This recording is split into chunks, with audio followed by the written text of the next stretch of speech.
যেহেতু ইমামকে অনুসরণের জন্য নির্ধারণ করা হয়েছে, ইমামের অনুসরণটা রুকু সিজদা সালাতের যে সিঙ্ক্রোনাইজ ধারাবাহিকতা সেটা ঠিক রাখতে। যদি আপনি এই প্রশ্ন উত্থাপন করেন তাহলে আমি আপনাকে বলবো, ইমাম রুকুতে সুবহান রাব্বিয়াল আযীম 3 বার বললো না 10 বার বললো, তা কি আমি জানি? তা তো আমি জানি না। তাহলে ওই কয়বার বললো আমি কিভাবে বুঝবো? এটা আসলে অনুসরণের বিষয় নয়। অনুসরণের বিষয় হচ্ছে সে রুকুতে গেলে আমি রুকুতে যাচ্ছি কিনা, সে রুকু থেকে উঠলে আমি রুকু থেকে উঠছি কিনা। বেদাতি ইমামের পিছনে সালাত হবে কিনা। বেদাত যদি এমন হয় যে বেদাত মানুষকে কাফের করে দেয়, যেমন ধরেন মসজিদে কবর আছে এবং যে ইমাম সে সরাসরি কবর পূজারী এবং কবরের কাছেই চায়, তো এটা এমন বেদাত যে বেদাত মানুষকে কাফের করে দেয়। আবার একটা বেদাত হচ্ছে ধরেন একসাথে হাত তুলে দোয়া করে অথবা শবে বরাত খুব ধুমধাম করে পালন করে, এই বেদাত মানুষকে কাফের করে না। তো এরকম যদি বেদাতি হয় তার পিছনে সালাত আদায় করা যাবে, আর যদি কাফের বেদাতি হয় তাহলে সালাত আদায় করা যাবে না। হানাফিরা জান্নাতে যাবে কিনা জানাবেন। হানাফি হোক, শাফি হোক, হাম্বলি হোক, মালিকি হোক, আহলে হাদিস হোক, যদি আমল এবং আকিদা ঠিক থাকে জান্নাতে যাবে। আর আমল এবং আকিদা যদি ঠিক না থাকে আর গোটা গায়ে যদি আহলে হাদিস আর সালাফি লিখে রাখে তাও জান্নাতে যাবে না। বুঝেননি মনে আমার কথা? তাহলে মূল কথা হচ্ছে আমল এবং আকিদা। নাম মানুষ কি দিল সেটা ধর্তব্য নয়, জন্ম কোথায় হলো, বংশ কোথায় সেটা ধর্তব্য নয়। কিয়ামতের মাঠে আল্লাহ দেখবে তাকওয়া, পরহেজগারিতা এবং আমল, অন্তর দেখবে, আমল দেখবে। ঈদের মাঠে মহিলাদের সালাত আদায়ের ব্যবস্থা নাই, এখন মহিলারা কিভাবে সালাত আদায় করবে? ব্যবস্থা করতে হবে, এই অজুহাত কোনো মতেই গ্রহণ করা যাবে না। ঈদের মাঠে মহিলাদের সালাত আদায়ের ব্যবস্থা নাই, এই অজুহাত একটি অগ্রহণযোগ্য অজুহাত। যেখানে আর অপশন নাই সেখানে আপনি অপশন বের করবেন কিভাবে? কোনো অপশন নাই, অপশন এটাই যে সালাতের ব্যবস্থা করতে হবে। রুকুর পর হাত বাঁধা যাবে কি? মতভেদ আছে। হামিদ হাজি ইসলামিয়া মাদ্রাসা নামটি কি ঠিক? ব্যক্তি নামে মসজিদ মাদ্রাসার নাম হতে পারে। রাসূল সাল্লাল্লাহু আলাইহি ওয়াসাল্লামের সময় মসজিদের নাম বংশের নামে ছিল, সহিহ বুখারীতে অধ্যায় রচনা করা আছে। তবে তবে যারা দান করেছে বা যারা অংশগ্রহণ করেছে তাদের অন্তরে যেন রিয়া কাজ না করে, যে আমার নামে একটা মাদ্রাসা হয়ে আছে, এটা অন্তরে রিয়া আসতে পারে, রিয়া কাজ যেন না করে, এই জন্য এমন একটা নাম দেওয়া যে নামটা অর্থবহ, যে নামের অর্থটা সুন্দর হবে সেই নামের সাথে মাদ্রাসার নাম হবে। আর আমি মাদ্রাসার জন্য কাজ করব আল্লাহর সন্তুষ্টির জন্য, আমার নাম থাকলেই কি না থাকলেই কি। ও হ্যাঁ হ্যাঁ, আব্দুল হামিদ যোগ করতে হবে। আপাতত এই অবস্থায় থাকলে আব্দুল হামিদ যোগ করতে হবে, শুধু হামিদ হবে না। বিতির সালাতে হাত তুলে দোয়া করার পদ্ধতি কেমন? সালাতের বই আছে, নিয়ে যাও। সুর দিয়ে ওয়াজ করা যাবে কিনা? সুর দিয়ে ওয়াজ সরাসরি হারাম এরকম আমরা বলবো না, তবে রাসূল সাল্লাল্লাহু আলাইহি সাল্লামের বক্তব্যের গতি সুর দিয়ে মজা করে রসিয়ে রসিয়ে আসলে ছিল না। রাসূলের বক্তব্যের গতি ছিল স্ট্রেট ফরওয়ার্ড, ভাব গাম্ভীর্যপূর্ণ, ব্যক্তিত্বপূর্ণ, মজাকের ছলে নয়, হাসির ছলে নয়, কৌতুক বা ড্রামার ছলে নয়, একদম শক্ত স্ট্রেট ফরওয়ার্ড কথা, ঠিক যেভাবে আপনাদের শাইখ আব্দুর রাজ্জাক বিন ইউসুফ আলোচনা করে। ফিতরা কিভাবে বন্টন করতে হবে, কয় ভাগে? ফিতরার একটাই ভাগ, ফকির মিসকিন। ফিতরা কি মাদ্রাসায় দেওয়া যাবে? মাদ্রাসায় ইতিম থাকলে দেওয়া যাবে। টাকা দিয়ে ফিতরা আদায় কি যাবে? যাবে না। সারা বিশ্বে একই দিনে ঈদ ও সিয়াম পালন করা যাবে কি না? এগুলো সবাই জানেন যে কি উত্তর দিব, তাও মানুষ জিজ্ঞেস করে। বাড়ি থেকে বের হলেই কি সফর? বাড়ি থেকে বের হলেই সফর, সফরের উদ্দেশ্যে বের হলেই সফর।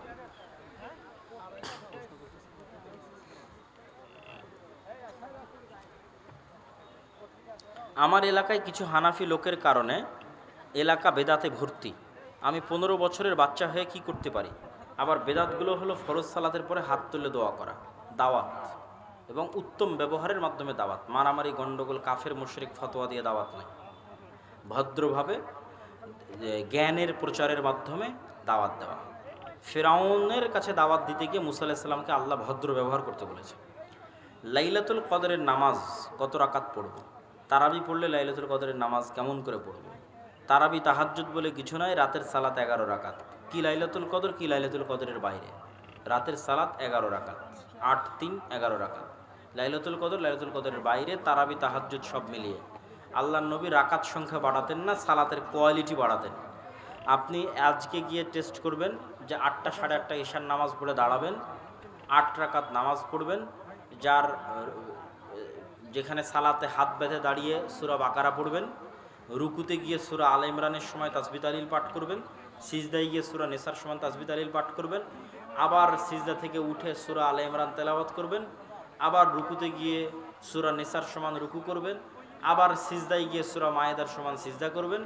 এইভাবে 11 রাকাত সালাত আদায় করে দেখেন আর রাকাত আসে কিনা, আর বের হয় কিনা সারা রাতের মধ্যে। আল্লাহর নবী এভাবে সালাত আদায় করতেন, তো সময় পাবে কেমনে 11 রাকাত বেশি করার? আল্লাহ নবী যদি এভাবে সালাত আদায় করে, তো আল্লাহ নবীর জন্য তো আর 50 ঘন্টার রাত দিন ছিল না, ওনার জন্য 24 ঘন্টা রাত দিন। সুতরাং 11 রাকাত সালাত এভাবে আদায় করলে এর চেয়ে বেশি সালাত হবে না। শেখ আপনার এরপরের মাহফিল কোথায়? এরপরের মাহফিল নাই, দাওয়াতি সফর আছে। যতগুলো মাদ্রাসা আমাদের সাথে মুআদালা করেছে, অধিভুক্ত হয়েছে জামিয়া সালাফিয়ার, সেগুলোর সফর আছে, দাওয়াতি সফর কাল থেকে।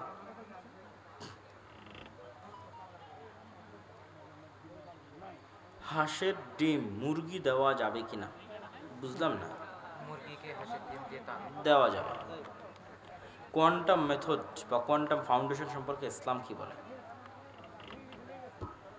আমরা সঠিকভাবে ইসলাম পালন করি না, এই জন্য আমাদের কোয়ান্টাম মেথডের দরকার হয়।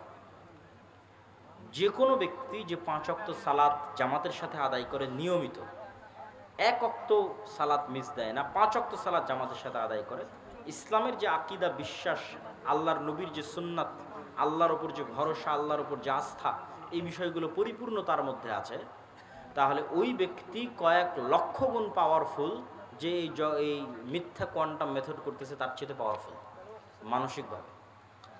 কিন্তু যে মানসিকভাবে দুর্বল, নামাজি পড়ে না, গোটা দুনিয়া ঘুরে বেড়াচ্ছে, আজ কোয়ান্টাম মেথডে যাবে, কালকে হিন্দুদের সুরিয়া নমস্কার, তারপরে আসন, এগুলো করে বেড়াবে, তার কয়দিন পর হিন্দু হয়ে যাবে, তার খ্রিস্টান, তার নাস্তিক হয়ে যাবে। প্রথম কথা হচ্ছে আপনাকে নিজের দিনের উপর আস্থা রাখতে হবে। আমরা কোরআন হাদিস থেকে দ্বীনি ইলম অর্জনকারীর অনেক ফজিলতের কথা জানতে পারি, আমরাও তো ইলম অর্জনের পথে আছি।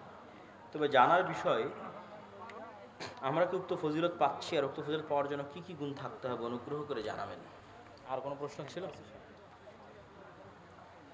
নেতার হাতে বায়াত, নেতা যদি রাষ্ট্রনেতা হয় তার হাতে বায়াত করা যাবে, জেহাদের বায়াত করা যাবে রাষ্ট্রনেতার হাতে, এবং আনুগত্যের বায়াত করা যাবে। আর এমনি যেগুলো দল সংগঠন আছে, এগুলোতে স্বাভাবিক আপনি একটা মাদ্রাসায় ঢুকলে যেমন ফর্ম পূরণ করেন যে আমি এই মাদ্রাসাগুলো নিয়মকানুন মেনে চলবো, মাদ্রাসা প্রিন্সিপালের কথা মেনে চলবো, এরকম স্বাভাবিক আমি একটা দলে ঢুকতেছি তো দলের সভাপতির কথা মানব, এরকম স্বাভাবিক হতে পারে। কিন্তু সামগ্রিক আনুগত্যের বায়াত হবে না।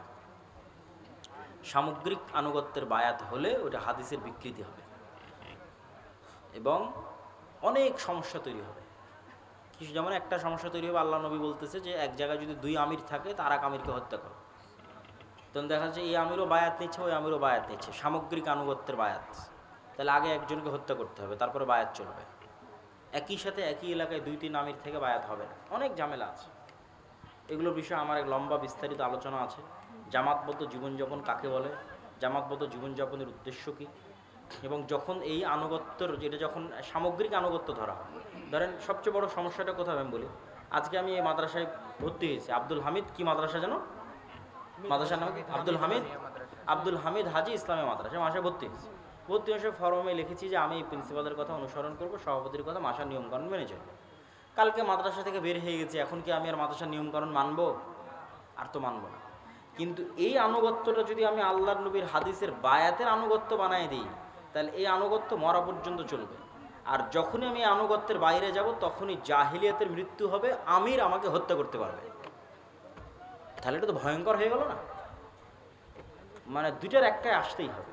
যখনই আপনি বলতেছেন এই বায়াতটা ওই বায়াত, তাহলে এই অনুসরণ মরাপন্ত হতে হবে, চুল পরিমাণ এদিক ওদিক হলে আমিরকে ওকে হত্যা করতে পারতে হবে, যে এ আমার কাছে বায়াত নিয়েছিল, আজ বায়াত থেকে বের হয়েছে, ওকে হত্যা কর। তাহলে এটাকে ওই বায়াত বানানো যাবে না, এটা শরীয়তের বিকৃতি হবে, অনেক বড় গুনাহ, ভয়ঙ্কর গুনাহ। এটা বাংলাদেশের প্রায় সব ইসলামী দল এই পাগলামির মধ্যে লিপ্ত আছে, এই হাদিস বিকৃতির মধ্যে লিপ্ত আছে। তাহলে কি হতে পারে, স্বাভাবিক একটা কোম্পানিতে যেমন চাকরিতে জয়েন করলে যেমন বলে যে আমি কোম্পানির রুলস অ্যান্ড রেগুলেশন মানবো, আমি দলের যতদিন আসেন দলের রুলস রেগুলেশন মানবো, কাল তোমার দল ভালো লাগছে না, আসসালামু আলাইকুম, এটা ঠিক আছে। কিন্তু সামগ্রিক বায়াত চলবে না।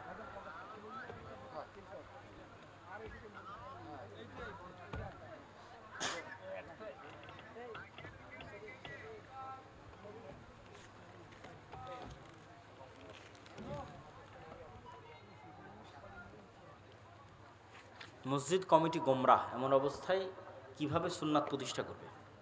এমন অবস্থায় সুন্নাত প্রতিষ্ঠা করার একটাই উপায় হচ্ছে ধৈর্য, দাওয়াত এবং কিছু কৌশলগুলো আমাদের ইমামেরা চাইলে অবলম্বন করতে পারে, কিন্তু করে না।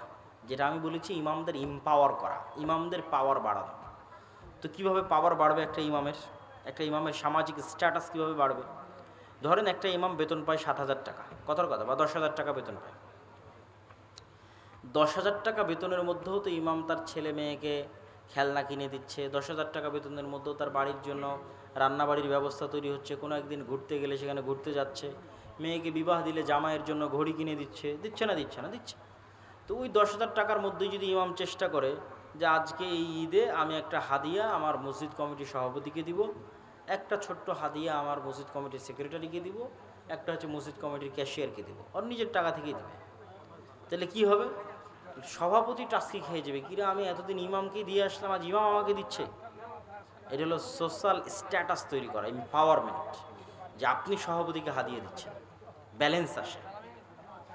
তো আপনি 5 বছর হাদিয়া দিয়ে দেখেন প্রতি ঈদে আপনার সভাপতিকে, তারপরে যদি আপনি সভাপতির লেভেলে না চলে গেছেন, সভাপতির আপনি বরাবর লেভেলে চলে যাবেন।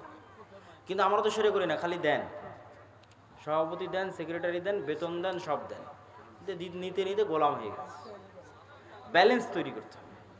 এই সোশ্যাল স্ট্যাটাস এবং সোশ্যাল এম্পাওয়ারমেন্ট তৈরি করলে দেখবেন যে আপনি অটোমেটিক পরিবর্তন করতে পারতেছেন, এবং পরিবর্তন করার অনেক ভালো ভালো কৌশল আছে, সেই কৌশলগুলো অবলম্বন করতে পারে। দেখা যাচ্ছে যে ভালো কাজ, আপনার যোগ্যতা, আপনার বক্তব্য, আপনার গুণ, ইয়াং জেনারেশনের সাথে আপনার কানেকশন, ইয়াং জেনারেশনের মধ্যে দাওয়াতি কাজ, তাদের সাথে কানেক্টিভিটি, এটা আপনাকে পাওয়ার দেবে যে আপনার ইয়াং জেনারেশনের সাথে কানেকশন আছে, তারা আপনার মসজিদে আসে, আপনি তাদের কথা বুঝেন, তারা আপনার কথা বুঝে, এর জন্য জ্ঞান লাগবে। ওই আগের যুগের পড়াশোনা দিয়ে আপনি তখন এই কানেক্টিভিটি তৈরি করতে পারবেন না। আধুনিক যুগেরও কিছু জ্ঞান অর্জন করতে হবে। আর এই বাচ্চাদের কী সমস্যা, এরা টিকটকে কী দেখে, রিলসে কী দেখে, কী ওদের মানসিক প্রবলেম, সেগুলো জেনে তাদের সাথে ডিল করতে হবে। তাহলে দেখবেন ইয়াং জেনারেশনের সাথে কানেক্টিভিটি তৈরি হয়ে গেছে, আপনার জন্য স্পেস তৈরি হয়েছে। তো শুধু এক বাক্যে এগুলোর অ্যান্সার হয় না, এগুলো হিকমা, নিজ নিজ জায়গায় নিজ নিজভাবে আগাতে হয়। আমি দীর্ঘদিন ধরে ব্ল্যাক ম্যাজিকে আক্রান্ত, অনেক চিকিৎসা করেছি কিন্তু কোনো উপকার হয়নি, এখন করণীয় কি? ইসলামের চিকিৎসার উপর যদি আপনার আস্থা থাকে, যে আস্থা আছে, বিশ্বাস আছে, তাহলে উপকার পাবেন। আর যদি 10 জায়গায় 10 কবিরাজের কাছে 10ভাবে আপনি চিকিৎসা নিয়েছেন, আর কোনো জায়গায় আপনি আস্থা পান না, তাহলে উপকার পাবেন না। আস্থা পেতে হবে। আস্থাটা কি? যদি মুহাম্মদ সাল্লাল্লাহু আলাইহি ওয়াসাল্লামের জাদু সূরা নাস, ফালাক, ইখলাস দিয়ে কাটতে পারে, ধ্বংস হতে পারে, তাহলে আমার জাদু সূরা নাস, ফালাক, ইখলাস দিয়ে কেটে যাবে, ধ্বংস হয়ে যাবে।